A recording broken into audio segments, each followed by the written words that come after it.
let me just tell you the truth. But fluency requires effort. There's no way to get fluent magically. It will take effort. It will be hard. Okay. Now, there are some methods that will get you fluent in fewer hours, which means they're more effective, and other methods that will take more hours and are less effective. That's what I talk about in these videos.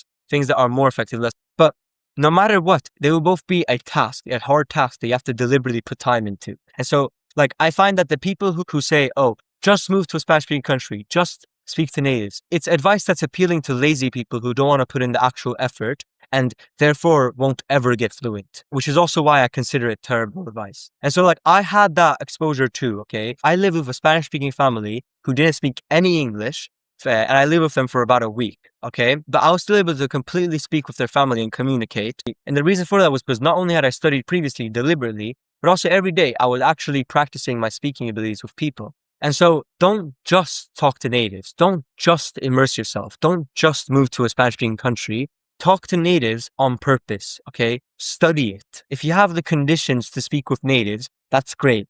But people who wait for the perfect conditions to take action will never take action. And people who take action, no matter the conditions, will always take action and therefore achieve their goals. And the truth of that is shown by who actually gets fluent and who doesn't. And by the way, if you're just getting started, I highly recommend joining the Speedy Spanish Hub. It's a free community I created with a bunch of free resources and guides to help you start learning Spanish with these methods. And it'll be the first link in the description.